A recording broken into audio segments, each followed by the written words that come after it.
pensais avoir tout bon en misant sur les ETF. On te l'a répété partout, c'est simple, c'est passif et ça marche à tous les coups. Mais alors, comment est-ce que tu expliques ça? Une étude toute fraîche de Dalbar montre que l'investisseur moyen a sous-performé le marché de plus de 8% en 2024. Et la cause, c'est pas à cause du marché, c'est pas à cause des ETF, c'est à cause de ton comportement. C'est des erreurs silencieuses que peut-être que tu fais, qui sont presque invisibles, que la majorité des débutants commettent, et qui peuvent détruire littéralement des années d'efforts et des dizaines, parfois même des centaines de milliers d'euros. Et la bonne nouvelle, c'est que tu n'as pas besoin d'être un génie pour les éviter. Tu as juste besoin d'un peu de discipline. Et dans cette vidéo, on va décortiquer ensemble les 5 erreurs qui tuent ton portefeuille ETF, de la plus classique à la plus vicieuse. L'objectif est simple, c'est transformer ces pièges en tremplin et construire un portefeuille solide, durable et surtout rentable. Alors soyons clairs, dès le départ, les ETF sont un outil exceptionnel et je le dis tout le temps, si tu es débutant et que tu veux investir sans te prendre la tête, c'est l'une des meilleures stratégies possibles, surtout en PEA. C'est pas cher, c'est diversifié et c'est accessible. L'attention, c'est aussi un piège. Et c'est ce qu'on va voir maintenant, avec la première erreur, qui est sûrement une des plus répandues. Et c'est de vendre dans la panique quand le marché décroche. Alors ça peut être une réaction instinctive, parce que tu vas ouvrir ton application et tu vas voir moins 10, moins 30%, et même des fois moins 40%. Et là, ton cerveau te dit, sors avant de tout perdre. Mais en fait, le problème, c'est qu'en vendant, tu transformes une baisse temporaire en baisse définitive. Un exemple très parlant, en mars 2020, il y a des milliers d'investisseurs qui ont liquidité leur position dans la panique, persuadés que tout allait s'effondrer. Et ils ont vendu exactement au plus bas, juste avant l'un des rebonds les plus rapides de l'histoire moderne. Et la solution pour ne pas faire cette erreur, c'est de comprendre que c'est normal, que les baisses, c'est pas des anomalies, ça fait partie du fonctionnement normal d'un portefeuille, et que personne ne sait prévoir quand elles arrivent, mais elles arrivent. Et ça, c'est une certitude. Et dernier conseil, ne surveille pas ton portefeuille tous les jours, en tout cas essaye de le regarder le moins souvent possible, et garde le focus long terme, comme ça ta patience va payer. La deuxième erreur est un peu plus subtile, parce qu'elle touche surtout ceux qui pensent avoir une stratégie solide. Et ici, on va parler de l'illusion de la diversification. Alors j'ai déjà entendu, c'est bon, j'ai un ETF S&P 500 et un ETF Nasdaq 100, je suis diversifié. Alors, en réalité, c'est exactement l'inverse. Tu es pas diversifié, là, tu es hyper concentré. Et tu es concentré sur un seul pays, les États-Unis, et tu es surexposé à un seul secteur, la tech. Et la vraie diversification, c'est pas accumuler plein d'ETF, il faut savoir le faire intelligemment. Donc la solution, c'est intéressant en tout cas d'avoir un noyau central assez solide. Donc ici, on parle d'un gros ETF avec une sorte de MSCI World, un ETF All World, un S&P 500 ou même un Stock 600. Ces indices sont assez larges, ce qui va réduire les risques. Et une fois une base très solide en place, tu peux penser à avoir un ETF sectoriel ou même un ETF thématique à long terme.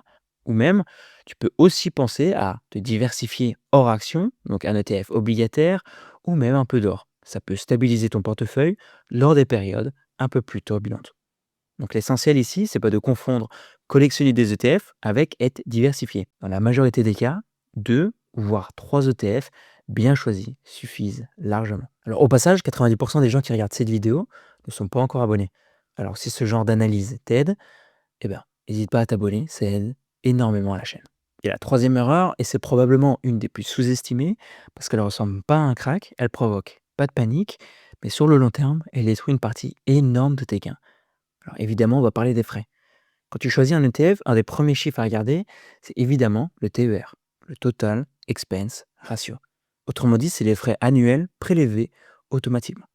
Alors un TER de 0,5%, ça peut sembler insignifiant, mais en réalité, c'est un coût qui s'accumule année après année et qui finit quand même par peser lourd sur ton rendement. Alors pour bien comprendre, on va comparer deux scénarios. Dans le premier scénario, on aura un TER de 1% et dans le deuxième scénario, on aura un TER de 0,20%. Donc dans les deux scénarios, on va investir 100 000 euros et on aura un rendement moyen de 7% par an. Et après 30 ans, dans le premier scénario, où on avait un TR de 1%, on se retrouve avec environ 574 000 euros. Et dans le deuxième scénario, après 30 ans, on a environ 720 000 euros. Alors la différence, c'est 146 000 euros pour le même indice, pour la même performance, avec simplement un écart de 0,8% de frais. Et la solution là, elle est toute simple, c'est de regarder les coûts et de les comprendre. L'avant-dernière erreur ressemble beaucoup à vendre dans la panique. Et c'est celle qui consiste à croire que tu peux timer le marché. Donc acheter au plus bas et vendre plus haut. Et souvent, ça commence par un excès de confiance. Tu réussis un ou deux bons coups et tu dis que tu as un feeling. Alors, spoiler, t'en as pas. Alors même si sur le papier c'est séduisant, en réalité, c'est l'un des moyens les plus sûrs d'obtenir une performance inférieure au marché. Parce que personne, et je dis bien personne, ne sait prédire les mouvements à court terme avec régularité. Et si quelqu'un prétend savoir le faire, c'est tout simplement faux. Et toutes les données le confirment. L'étude d'Albar le montre chaque année. Le market timing est l'une des principales raisons pour lesquelles les investisseurs moyens sous-performent les indices. On finit souvent par faire exactement l'inverse de ce qu'il faudrait faire. On achète tard quand l'euphorie est au maximal et on vend tard quand la peur domine. Ajoute ça les frais, les impôts et le stress et tu obtiens une stratégie qui demande beaucoup plus d'efforts pour des résultats généralement pires. Alors retiens ça, investir en ETF, c'est un marathon et pas un sprint. Et la patience et la constance, c'est ça qui va te donner l'avantage sur 90% des gens. Et la cinquième erreur, et c'est une des plus dangereuses parce qu'elle se présente souvent comme une opportunité à ne pas manquer, et c'est juste le fait de suivre les tendances du moment, sans vraiment comprendre dans quoi tu investis. Alors chaque année, il y a une nouvelle thématique qui devient la star. L'intelligence artificielle maintenant, le métaverse il y a un an et demi, il y a les voitures électriques il y a 3 ans, et immédiatement, les ETF dédiés débarquent avec des graphiques hyper impressionnants. Mais le problème, c'est que quand tout le monde commence à en parler, le pic de popularité est souvent derrière nous. Alors on l'a vu avec un ETF Green Energy qui a explosé en 2021 et puis correction brutale. Et les investisseurs qui sont rentrés en plein sommet de la hype ont payé leur timing très très cher. Alors la solution repose sur deux principes simples, prudence et compréhension. Alors avant d'acheter un ETF, tu dois comprendre ce qu'il contient et comment il est construit. Et surtout, ne cours jamais après les modes. Le cœur d'une stratégie ETF doit rester simple et solide.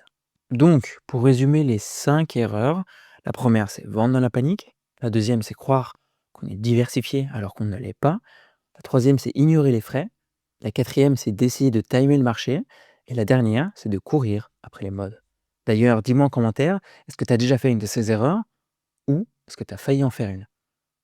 Maintenant, si tu veux aller un peu plus loin et poser des vraies bases solides, je t'ai préparé un guide complet, gratuit, disponible sur macroscope.fr, le lien sera dans la description. Et si tu veux comprendre comment ton PEA peut transformer ton épargne en machine à gain défiscalisée, j'ai fait une vidéo complète, elle s'affiche juste ici. À très bientôt.